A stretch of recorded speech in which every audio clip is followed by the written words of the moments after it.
slides and this recording if there are people in your organization that also have critical roles in either fiscal compliance or programmatic compliance. So it looks like we are just getting those last couple of people entered into the room. And as we do that, I am going to turn it over to Ramona to begin budget and fund use.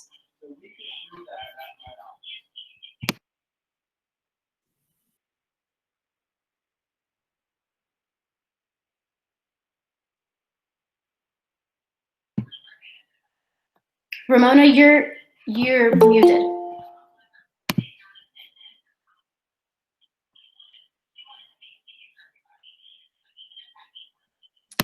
Sorry about that. Can you hear me now? Yes, perfect. Thank you. Great, thank you. Okay. So this is going to be a little bit about the funding again, as Ellen said, that this is just an overview. But we are always available to answer any questions that you might have. So you are required to have matching funds, and here's the formula that you would use to calculate that. You want to take the amount that you are requesting from Maryland Labor and multiply that by 25%. Where it gets a little confusing is that you'll see 20%, but that is 20% of the total of Maryland Labor money and your matching. So the easiest way to calculate that is just to use the formula that we have here on this slide, taking the requested amount and multiplying it by 25%. Your match needs to be in cash of at least 35% of the total match. It can be more, but it needs to be at least 35%. There is something called maintenance of effort, and that means that your match, what you put in your budget for this year, needs to remain consistent for the duration of this competitive grant application. Unfortunately, what that means is that even if funding were to be reduced in future years, your match needs to remain the same in its full and actual dollar amount, what it is for this fiscal year grant. I would really encourage you to look at the budget workbook examples and the budget workbook example explanations. Those documents are on the Maryland Labor Adult Education webpage, which is where you would have gotten the grant application. These were created at the request of those in the field who were looking for more concrete examples and something that they could easily put their hands on and refer back to time and time again. So, you know, we worked pretty hard to put together something that would be user-friendly and would help assist you in creating your budgets. Next slide, please. So there's an administrative cap, and the administrative cap is 5% of your budget. However, there are some exceptions to this. So if you get AGE money and or Literacy Works money, there are some exceptions to the administrative cap. So you can put in MIS and data entry clerk salary and benefits, as well as any professional development in the AGE and Literacy Works funding line, and they will not count towards the administrative cost cap. So that usually helps out programs pretty substantially in just making that adjustment. So keep that in mind when you're working on your final budgets. So what does count as administrative cost? It would be any of the salaries and benefits for administrative, non-instruction, and non-direct service positions, or the appropriate percentage of a coordinator position. MIS and adult entry clerks, whose sole responsibility is LACES entry, is also considered an administrative cost. Any professional development, office supplies, printing and promotional materials, as well as any indirect business support. So let me just make one point here, that even if you put the MIS or professional development in your AGE or Literacy Works budget, when you get to the summary page, they're still considered administrative costs, although they do not count towards your administrative cost cap. So I just want to make that distinction, because that can get a little confusing. So there are some funding limitations, and so you are not permitted to use labor funds for any out-of-state activities or travel, nor can you use labor funds for the cost of renting space. However, we do make some considerations for learning support services, so such as childcare and transportation, as well as paid prep time for instructors. We want to encourage retention. We want to do whatever we can to bring down those barriers that some students have for attending. And we certainly realize that childcare and transportation are probably two at the top of the list that wind up being barriers for our students not to be able to have consistent attendance in our programs. Programs shall not charge any fees for ABE or ESL beginning or intermediate learners for instructional services. However, you are permitted to charge a nominal fee for consumable materials and any materials that will then become the property of the learner. So if there's a book, a reading book, a math book, whatever, that the student will then own at the end, you are permitted to charge the student, again, a nominal fee for those materials. And you may also charge for the GED Ready practice test. So now we're going to talk about labor monitoring.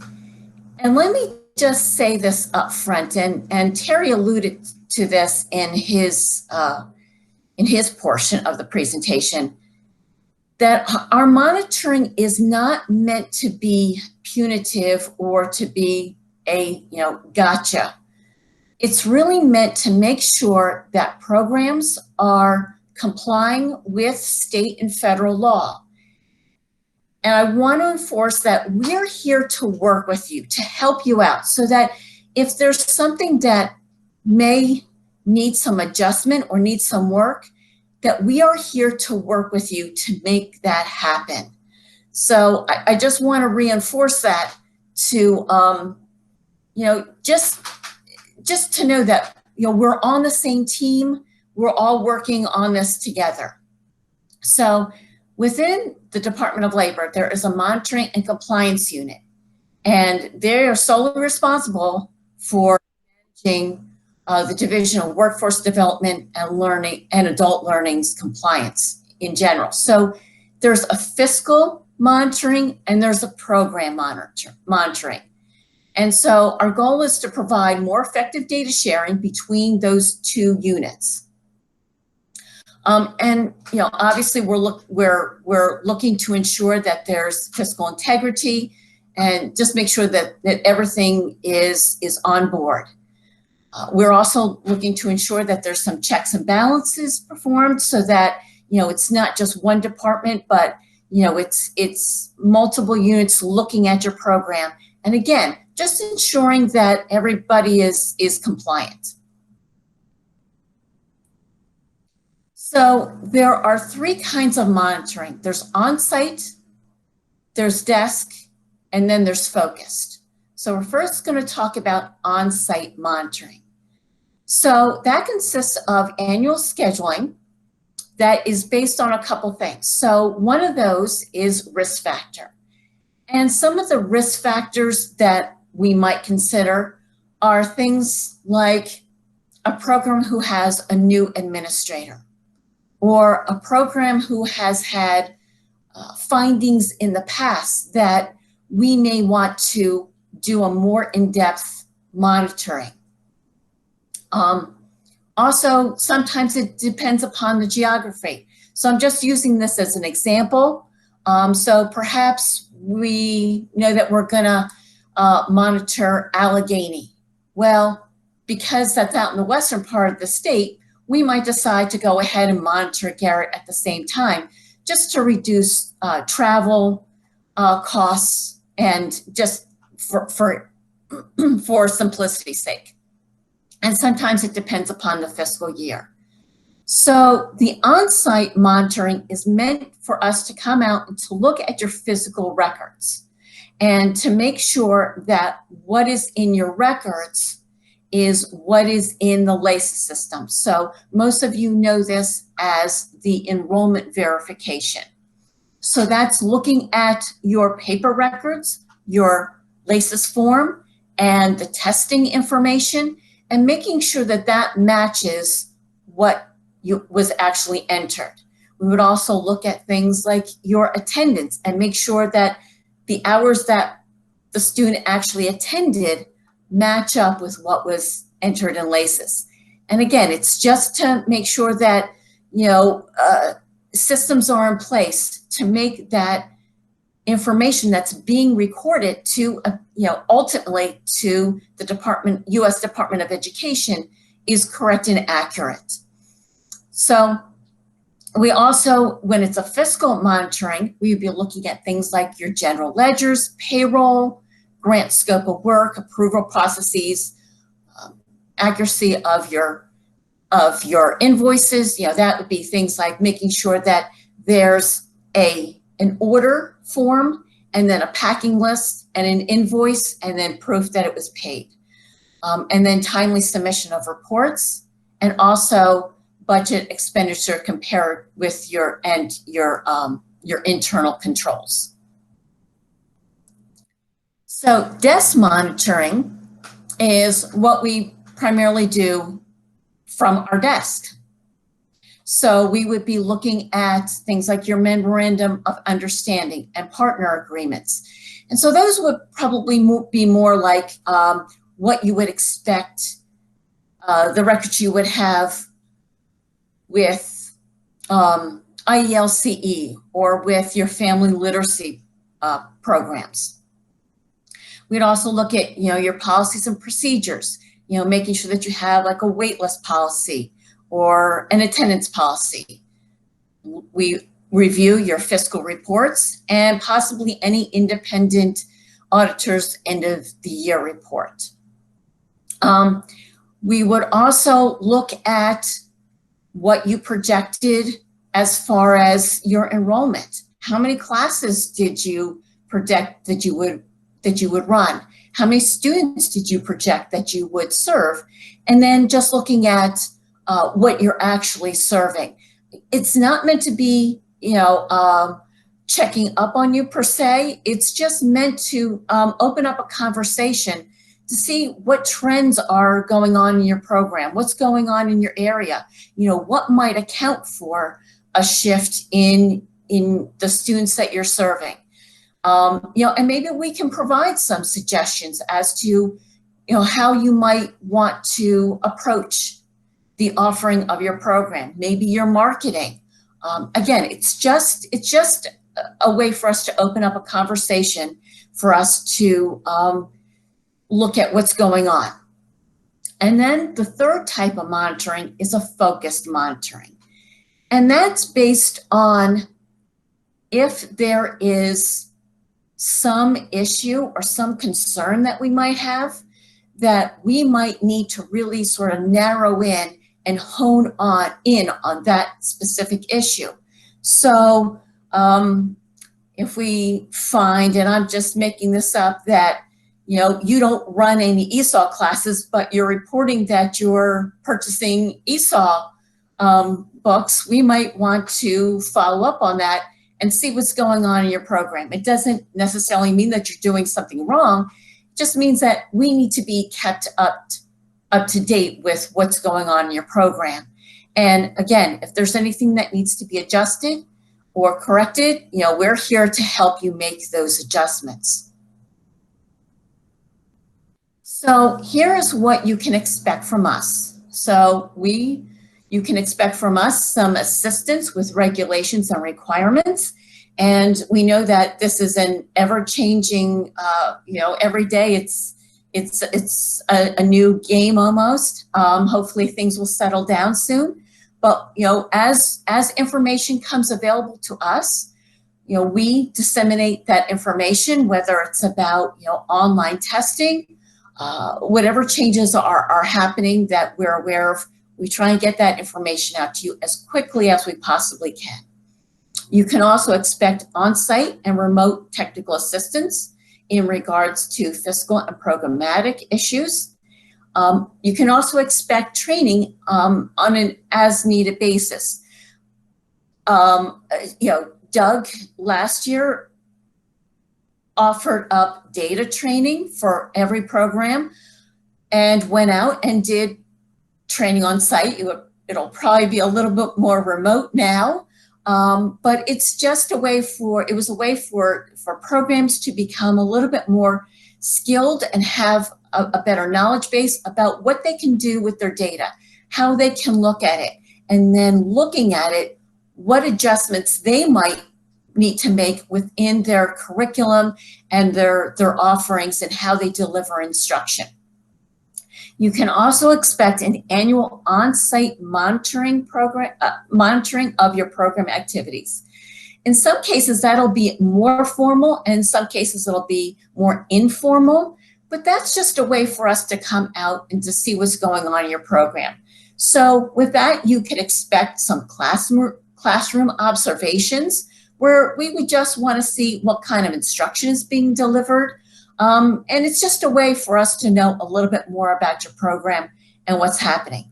You could also expect that we would request maybe a leadership team meeting where we could just have an opportunity to sit down with your team and just to find out, what concerns you might have. But even better, we love to hear the wonderful things that you're doing in your program. So that's a time for you to share with us all the great things that are going on in your program and all your success stories. So use that time to, ask questions and to share any information that you think we might want to know about. So what we would expect of you is that you are meeting the federal and state laws, but also that you are designing your program to meet your customer needs. So if you find that you have a huge influx of ESL students, we would want to see that you're now increasing your ESL offerings and doing what you need to do to make sure that that influx of students is being addressed and appropriately meeting their needs. We would also expect from you sound financial management and also documentation. I can tell you, so like written policies and procedures, when I worked in the program, a lot of what we did, it was in our head, but we're looking for some actual written policies and procedures so that we have documentation as to, that you have thought out these procedures and have them in place. Also documentation to support all your costs that you're charging to the grant. So, we just want to make sure that, what you say that you have spent your money on, that you have some supporting documentation to show that. Also, we expect you to have organized files for each participant with the required signatures. So, making sure that your LACES form has been signed by the student. And then any other backup documentation for tracking specific things like your class contact hours, pre and post test scores. So here's a list, and I'm not going to read all of them, but you also want to have records that pertain to, different financial aspects, as well as, participating programs, as well as making sure that you have proper participant file management, and that you have policies and procedures, not just for your operations, but also for your program activities. And again, that would be things like, what's your waitlist policy and what is your attendance policy? So we would want to see all those things documented.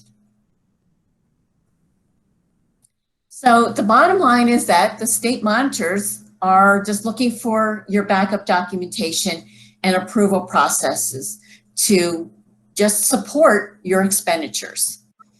And then just remember that the financial management systems must provide records that identify source and application of funds for federally funded activities.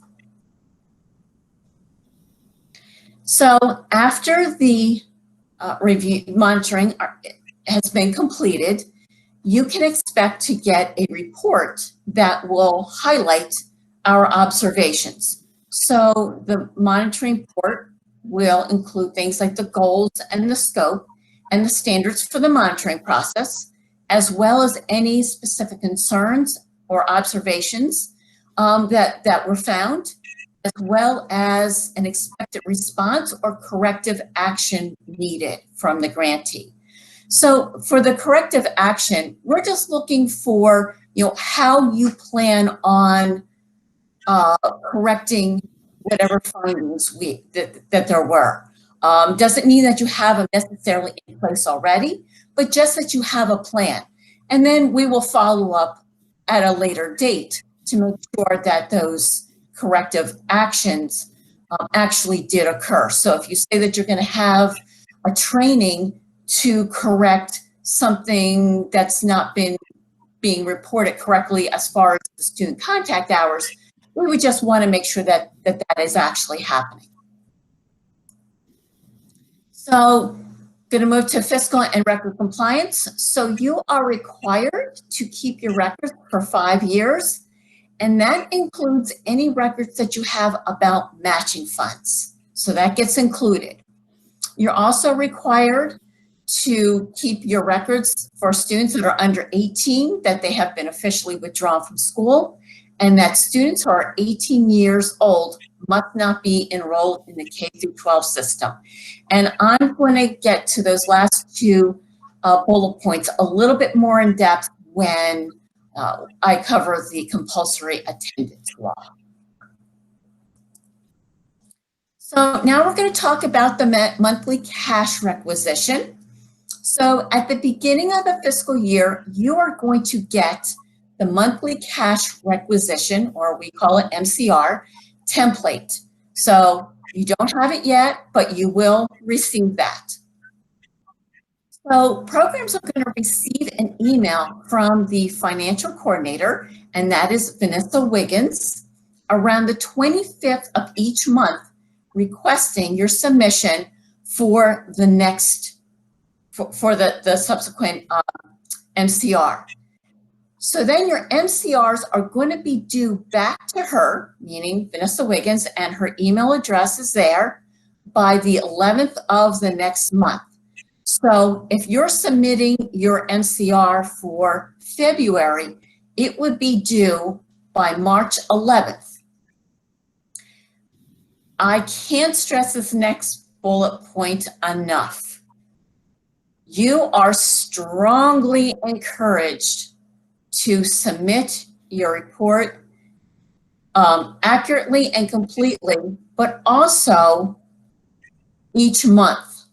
And I say that because even if you're not requesting money, I say that because if you 3 months, let's just say you submit January, February, and March, and there was an error in January, that means there's a good chance that February and March are also incorrect.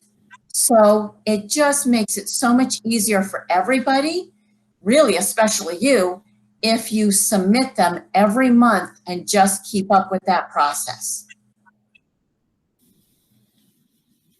Okay, so here are some pieces of the monthly cash requisition. And this is at the top of, it's going to be in an Excel spreadsheet.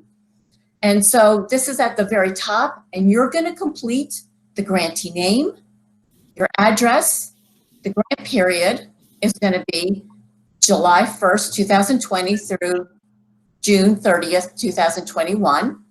You're then going to put in your grant number, which is P00P, and then the digits behind that.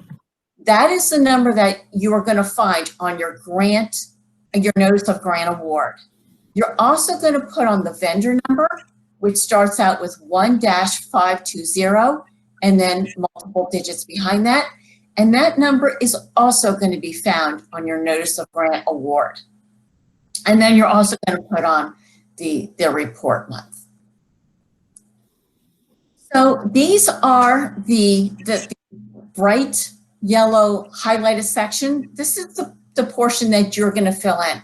And let me also just say that you will get directions with your template. So there will be detailed instructions as to how to complete the different parts of this. So these are the parts that you're going to fill in. So the cash received to date is going to be the amount of cash that you received from our division. The cash expended is going to be the amount that you had expended at that point. Requisition in transit is going to be you're going to enter the prior payment request that has not been received from us. And then the projected expenditure for the upcoming month.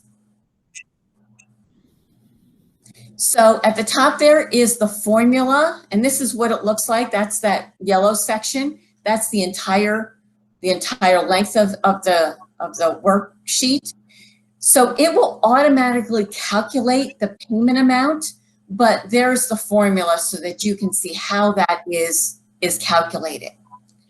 The only other thing that you might need to change from time to time is the line amount. So that is this right here. I don't know if you can see my cursor. It might need to change due to budget amendments. So just be aware of that. That sometimes gets forgotten. So if you get a budget amendment for $1,000 more in a line item, just make sure that you increase that line item. We don't change that for you. That once you get your template, it's up to you to update that.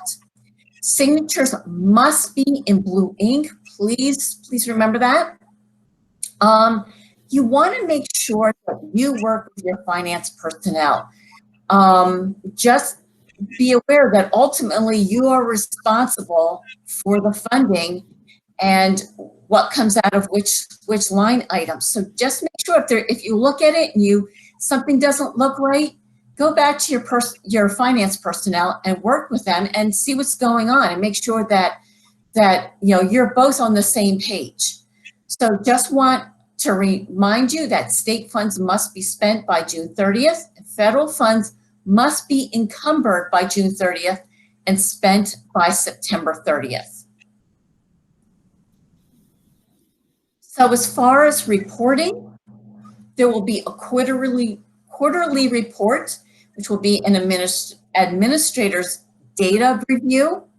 Then at mid-year, there will be a mid-year financial status report. And then at the end of the year, you will be asked to complete and submit a certificate of income, a final financial status report, and a final data report.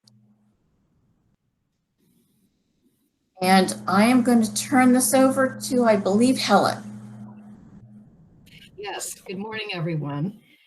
I'm going to talk about budget amendments, something that probably you'll become very familiar with if you're not now. During the course of the grant period, you may find it necessary to make adjustments to your budget And typically this would involve increasing or decreasing the grant, or if you need to reallocate funds, if the line to another purpose in your grant. If the line item exceeds 10% or $1,000, whichever is greater, you will need to submit a budget amendment. Funds may be transferred within the same budget to another line. For example, you can certainly, if you have a staff vacancy, transfer your salary and benefits to supplies and materials to purchase something you need for your program, but you may not transfer things across budget lines, for instance, Literacy Works to ABE or ESL. You may have multiple changes and they may be submitted at one time. Remember that before you proceed with any new projects or activities, that labor needs to sign off on your budget amendment. Your requests must include full justification. Next slide, please.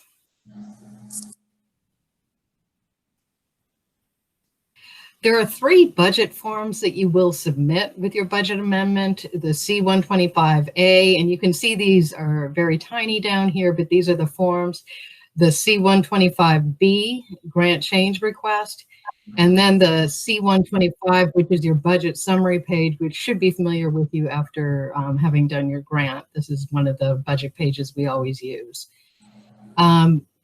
Make sure that you submit your request 45 days prior to the end of the grant period in order to give everything an opportunity to be approved and to make sure that you can implement what you're trying to change. I think there was a question, was there? I saw it go by, but let me see.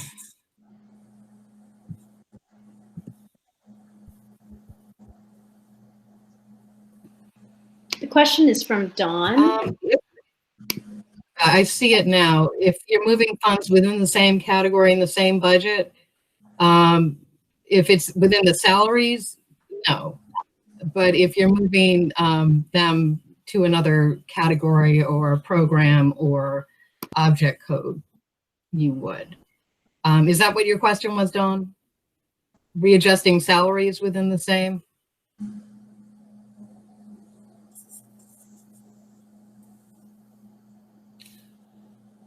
Okay. Is there any other question on budget amendments?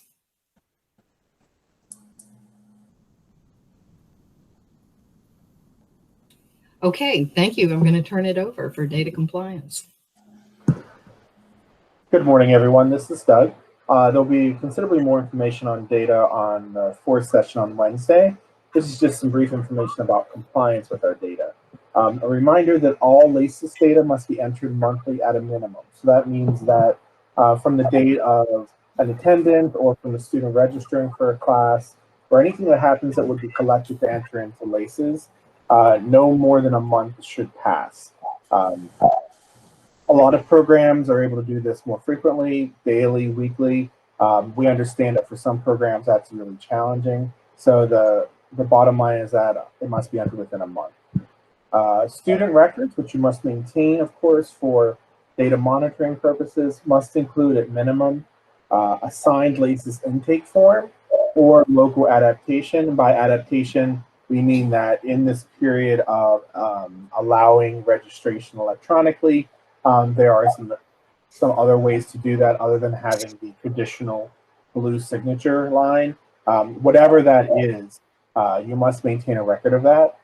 Also, assessment data must be maintained, whether it is the physical sheet that has the assessment information, such as, say, the test form itself, or a printout from the system, or it must be accessible when a monitor comes, if you're doing an electronic collection of that information. And then, of course, sign-in sheets or proof of attendance must also be maintained. Once again, this can all be physical file, this can all be electronic files. What's important is that if we need to check on information or if a monitor is coming out to do an enrollment verification monitoring, that this must be accessible to the student, to the monitor. We invite you to please review Maryland Labor's privacy and data security policy. It is on the Maryland Labor website, but there's also a link to it right there, just so you familiarize yourself with our privacy and data security policy.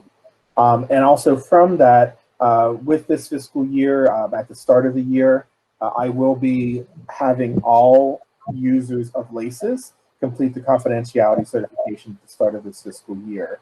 It is a new grant cycle, so we need to have it signed again, but I will be working with the program administrators to get that information signed, as well as review who does and does not have access to LACES and who may want to have access.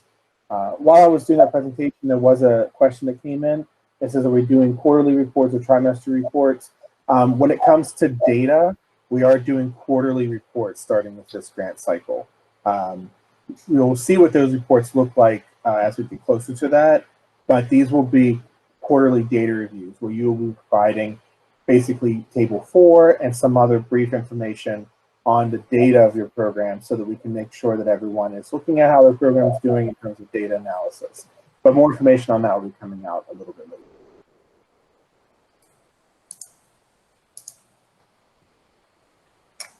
Okay, so I'm going to briefly talk about the Compulsory Attendance Law.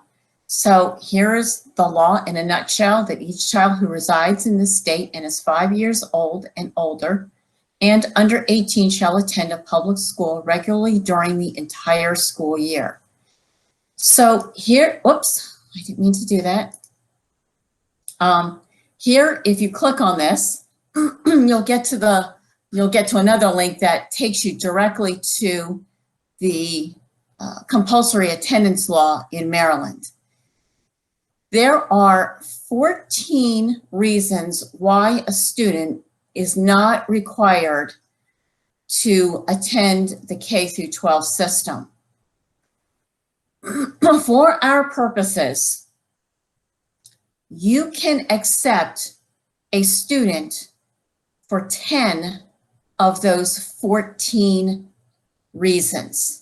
So we're going to talk about the 4 reasons in which you would not be allowed to take a student into your program. So I've numbered them this way because this is the way they show up in the law. So the first one is exception number 3, is receiving regular, thorough instruction during the school year in the studies usually taught in the public schools to children of the same age. So that's really referring to homeschooled students. So if a student is in a homeschool program, they cannot also be enrolled in adult education program. The reason for that is because if they're homeschooled, they are required to register with their jurisdictional education department as a homeschooled student. So therefore, they are technically counted as being within the scope of the K through 12 public school system. Number 5 is seriously ill and requires home and hospital instruction. So this kind of falls into the same category as homeschooled. So they cannot be duly enrolled in home and hospital instruction and in an adult education program. And the logic is the same. So if a student is getting home and hospital instruction, that means that somebody from the K through 12 system is going out to that student's home or where they are residing in a facility. So again, that student is already being counted for funding purposes within the K through 12 system. Another reason you would not be able to take a student would be if they attend an alternative educational program. So that would be something like Free State.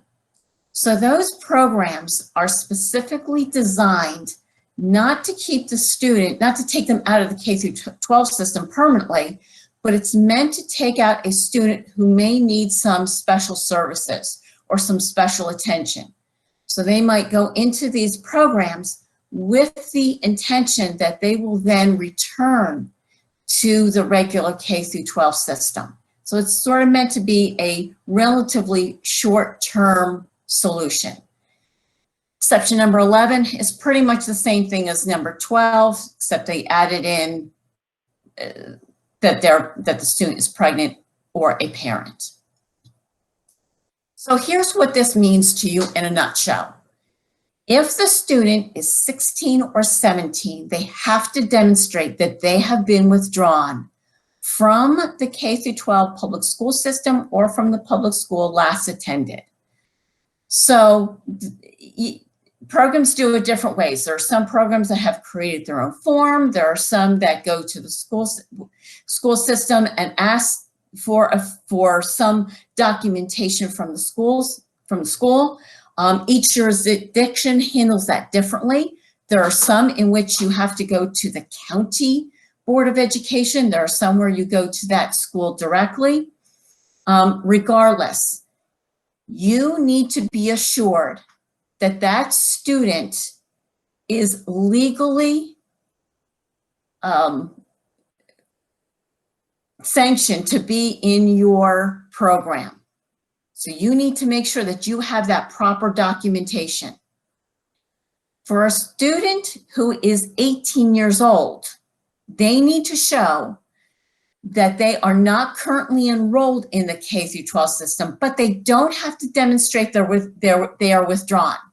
They don't need to demonstrate they're withdrawn because they're not required to attend. However, 18, it's not outside of the realm of, it's not impossible for them to be 18 and still within the K-12 system. So we want to make sure that if they're 18, that they're not enrolled in that system, because then they would be dually enrolled, and that's not permissible. So for an 18-year-old who cannot demonstrate non-attendance for whatever reason, maybe they came from another country, what you need to do is have that student write out that they are verifying that they are not enrolled in the K-12 system. It can be in whatever form you want. It can just be something on a piece of paper that they have written and that they are attesting to the fact that they are not enrolled in the K-12 system. Just make sure that that student signs that statement. That covers you. That means that if something were to happen in the future and there would be some question, you have done your due diligence in making sure that that student is not dually enrolled.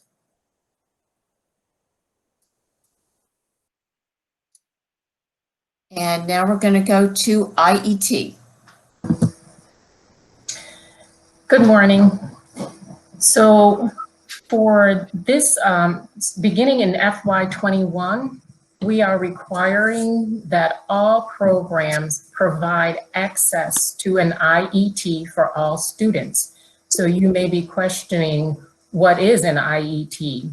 So it is a service, integrated education and training is a service offered to all populations at every skill level in order to build foundational employability and occupational skills. There is an exception to the all populations as it pertains to IELCE, but we'll cover that in section 6 for programs who do have IELCE. Next slide, please. So what do programs need to know? Most providers, yes. I'm sorry, there was a couple questions about the 18-year-old thing that weren't addressed, and I just didn't want us to get too far away from that. If that's okay. They're in the chat.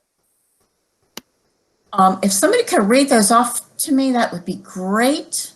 I'd be happy to. It's Jesse from Strong City, Baltimore, by the way. Thank you, that'd be great. Sorry for interrupting you, Grilla. So I wrote, and Daryl Rogers the same question, that I had been under the impression that under no circumstances can we take a student under 18. That has been what I was told previously. That had been my understanding. Is that not true now? Is that changed, or was that just wrong? That is incorrect. Okay. There are cases in which you can take an 18-year-old. Under 18.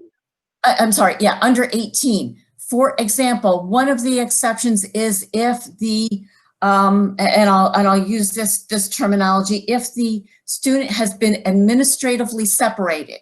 So Okay. in some cases, the student has some documentation that shows that the school has withdrawn that student from their educational system. So They've been expelled and they have a letter saying they were expelled. right. So Okay. they can't attend K through 12 because they've been expelled. So in those circumstances, yes, you can take that student. And then what if they drop out and have documentation from, I guess where I'm having confusion is I had thought the state of Maryland wouldn't let you officially drop out if you were under 18. And so they wouldn't then be able to have that documentation unless they were expelled. Right. So in some cases, yes, they are expelled under 18. I'm not talking about it. No, expulsions make sense. I'm saying we had been under the impression, I think Daryl was the same, that students weren't allowed to, legally drop out under 18. Yes, that is correct. So then expulsions are the only way this will happen under 18. No, actually, there are a couple others, and some of them are really interesting. Things like the student is in the military or the student is married. Okay. Yeah, so most likely it will be expulsion then. that's what it is more than probably anything that you'll see. Yes. Got it. Thank you so much for Sure, you're welcome. Sorry again for interrupting you, Grail. I apologize. Okay, no worries, Jesse. So going back to IET, what do programs need to know? So all local providers will be required to provide access to integrated educational training. This requirement is not unique to programs who run IELCE programs, and many of you already incorporate integrated educational training into your regular offerings for your learners. Next slide. So what are the components of an IET? You can read the components here. They're also contained in the application for those of you who applied for IELCE, IET. And then the first step must be, for an IET, it should be the first step in a career pathway. It needs to be supported by the local and state workforce development boards. So those are things that you need to make sure that when you are forming and planning your IET, that you have all of these pieces in place. These pieces must be offered contextually and concurrently, not sequentially. Next slide, please. So there are funding questions about IET. So there are many different ways that you can fund an IET. You can partner with workforce. Adult education can pay for integrated education and training. You can partner with an employer and they can pay for the IET or the training component of the IET. Programs use foundation funds. Federal financial aid can be used to pay for an IET. And you can also access registered apprenticeships to fund IETs. Next slide. So how must these components be provided? As I mentioned, they must be contextual and concurrent, and they need to be for a specific occupation or occupational cluster. They must align with the state content standards, the college and career readiness standards. They integrate workforce activities, and they have a single set of learning objectives. We do understand that there are some programs where you may need to front load one part of your IET. So for instance, those of you who are running CNA, GNA training, we understand that you cannot run the clinical at the same time you're beginning your IET, that there is a series of activities your learners need to go through before they can qualify to enter the clinical. So that we understand. A single set of learning objectives. We do have a document that we will be sending out to you so you can better understand the single set of learning objectives. As we were reviewing applications, there was some confusion about what that is and what that means. So we want to be able to clarify that for you. And then who can provide these services? So the adult education and literacy piece will be provided by Title II. Workforce preparation can be provided by Title II, and that's just basically employability skills that we're talking about there. They are sometimes referred to as the soft skills, but it is more than that. It's about self-management. It is about being a team player, working in collaboration with other people who are in the workplace. So a lot more goes into that. Title I can also cover the cost of, or provide, excuse me, the workforce preparation piece. And your workforce training can be provided by Title I.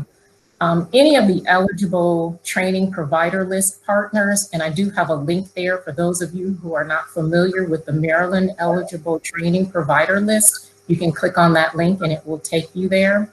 You can partner with industry employers, and also post-secondary education institutions can provide the workforce training through their workforce department. Next slide, please. So the next 3 slides cover a worksheet. It is a fillable PDF that we're going to be providing to programs to help you all really think about the formation and implementation of your IETs that you will be offering.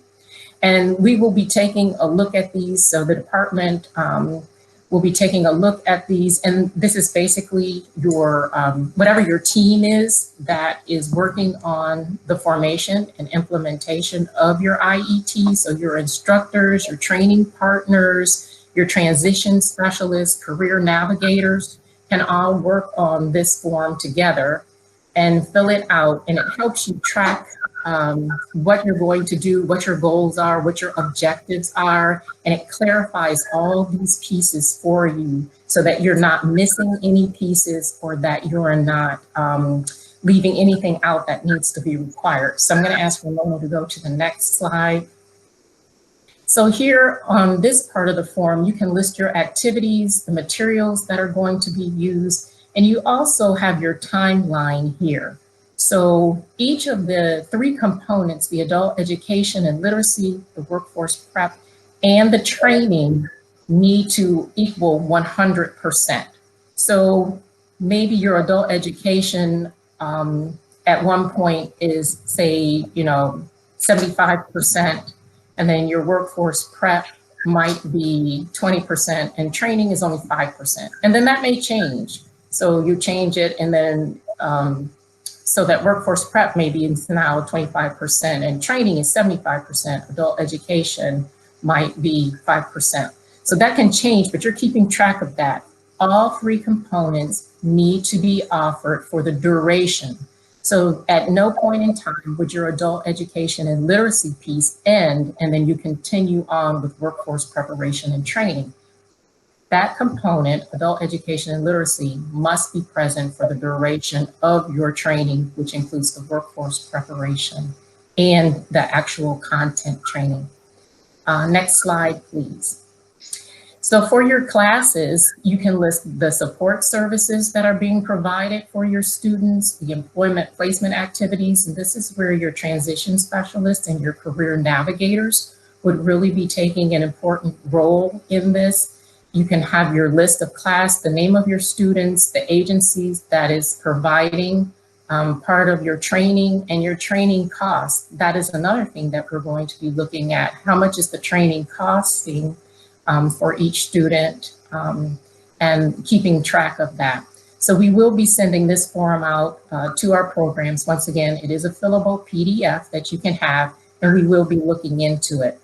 The other thing that we're going to be doing is we're going to be looking at programs data, your outcomes for your programs. And so we're going to be, we know that in the first years where we were doing this, Terry mentioned there was a lot of confusion that went on about how we are running, and especially part of the IET. So we're going to be looking at that, trying to help give you more guidance by looking at the data and your outcomes for your learners in your IETs. And I believe there may be one more. No, okay, so that's it. So if there are questions about running an IET or what the requirements are or who needs to do that, I would be happy to answer those questions for you.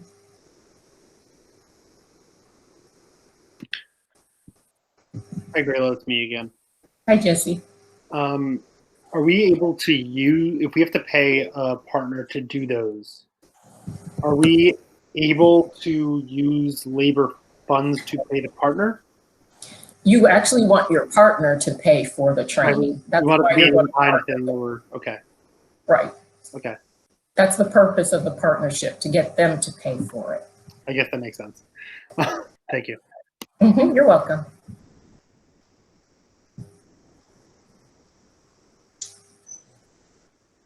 Okay, if there are no other questions, that's all I have for you for IET.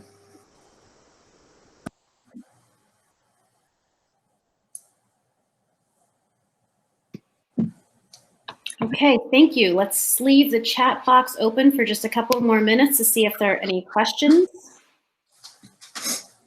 And as we wait for those, I'll just mention that our 12 o'clock session is about the National External Diploma Program. So if you look on your funding letter and you have federal, state, NEDP funds, please go ahead and join us at noon for just a very quick half-hour session talking about the programmatic requirements for the National External Diploma Program.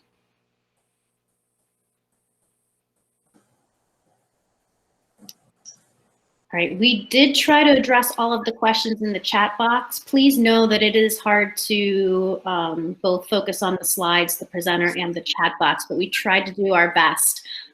Remember that we are here just on the other side of your friendly computer.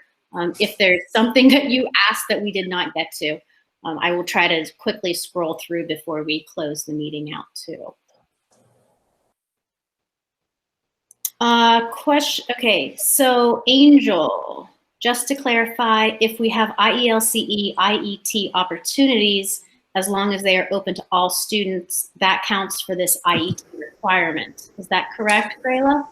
That is not correct, because the IELCE only funds English language learners. So if you're going to run an IET that would have ABE or ASE level students, it needs to be paid for out of a different fund.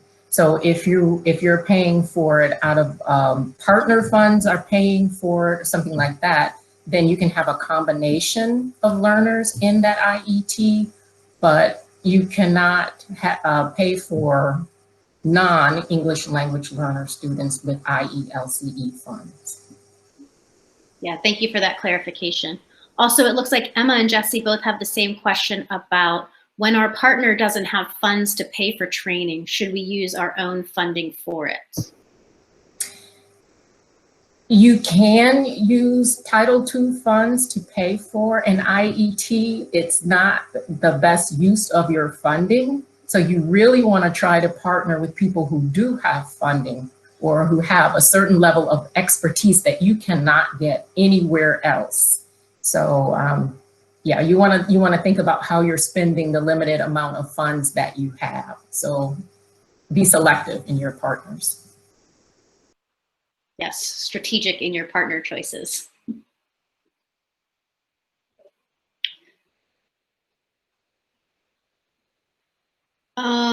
Emma, you are asking back about the infrastructure costs. In previous years, MC budget included infrastructure line for Literacy Council.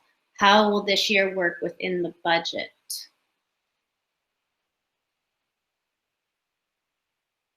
Oh boy, okay, there's a lot of questions here.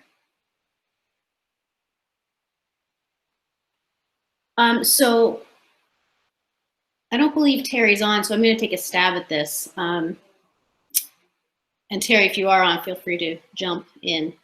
The infrastructure costs will need to be negotiated in future years with all of the partners in your local jurisdiction. So like in Baltimore City, oh, hi Terry. Hi, I'm here. No, you're doing fine. So all of the local partners in that area will need to come together to determine what that looks like in your local jurisdiction. And then Angel, is your question about infrastructure too, or I see your question about if we're splitting funding, can it be the same program? I think Angel's once again talking about using the IET and how funding can be used. So yes, you can have split funding, and I was just writing in the chat to her, but you have to be very careful of how you document how you split those funds and how many students were, English language learners as a part of IELCE, IET, and those students who weren't, and how you can guarantee that you did not pay for ABE or ASE students with IELCE funding. So if you figure out a way to do that, please, make sure you check with us first before you run that, but it is possible to do.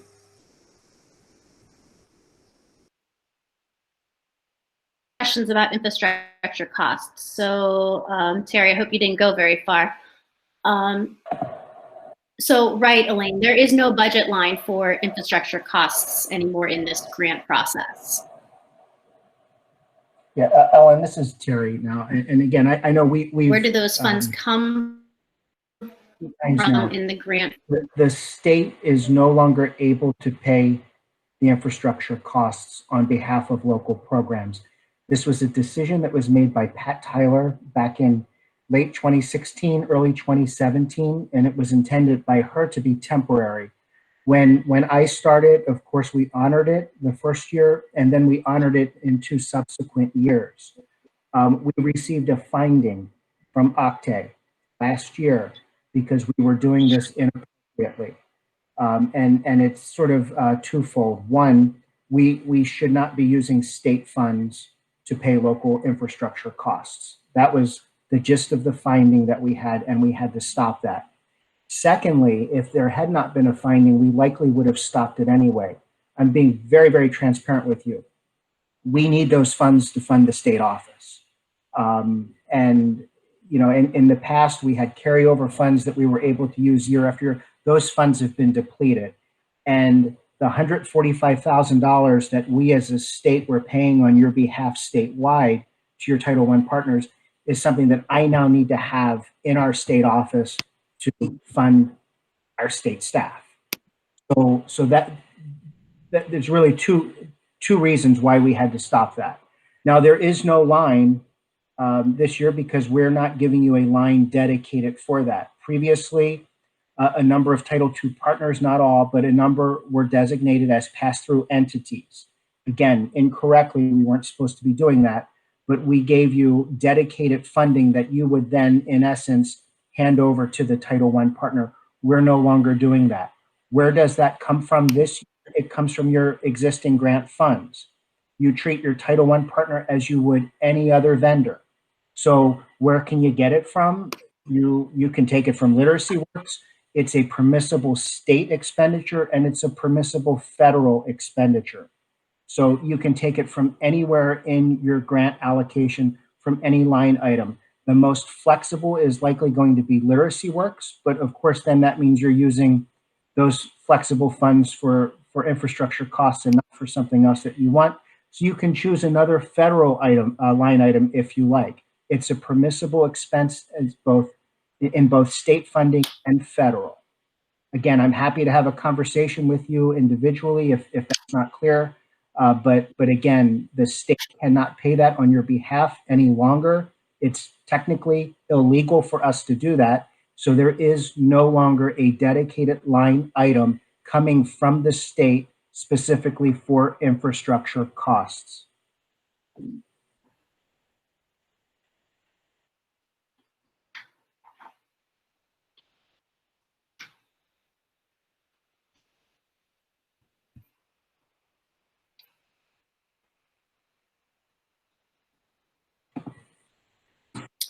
So one more question, Terry. Dawn is asking for the specific area. Washington County covers Garrett and Allegheny. Are we all just on our own to determine? So that has to be negotiated with your Title I partner. So my advice is, it's twofold. Reach out to your Title I partner and say, what are my infrastructure costs? I'm under the impression that the resource share agreements are carrying over to this new year.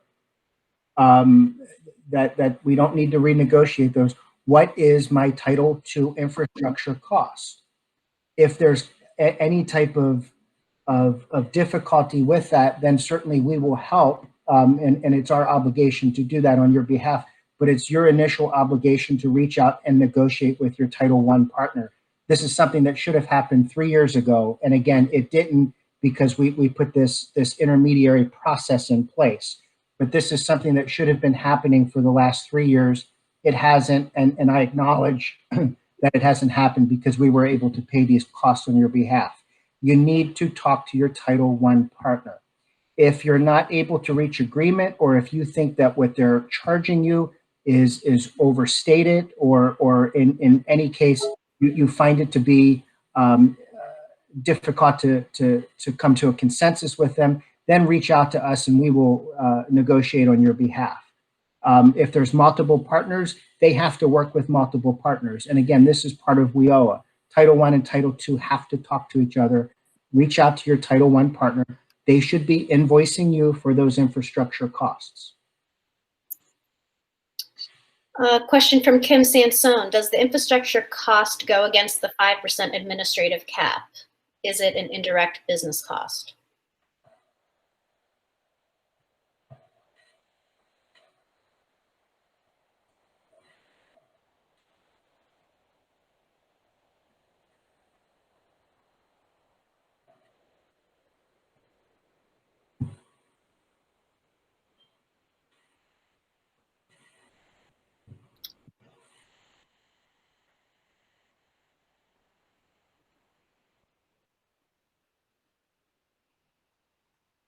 Okay, so Terry's still on mute.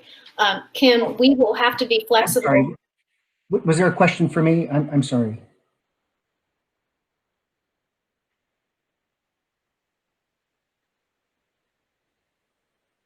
Ellen, my computer just froze. I'm sorry. Is there a question for me?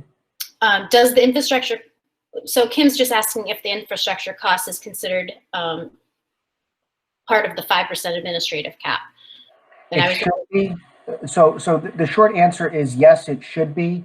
If that does pose a problem, I will grant a waiver for it. I've got the authority to do that through Octay. So if infrastructure costs are putting you beyond the 5% administrative cap, I'm happy to grant a waiver specifically for infrastructure costs only. Again, that shouldn't be the practice, but this is a first year doing it. It's a learning year, so I'm happy to do that if it helps. Okay, and so last questions from Emma. So we need to identify how much and from which line this money should come from in our new budgets. True. Yes. Answer, but the answer is true. Yes. Which is another reason why you have a month to start finalizing some of those budget issues. All right, so gang, we're gonna hop off now. In 5 minutes, we're gonna be gathering again to talk about the National External Diploma Program. So we will see you in about 5 minutes if you have that federal and state funding line. Thank you.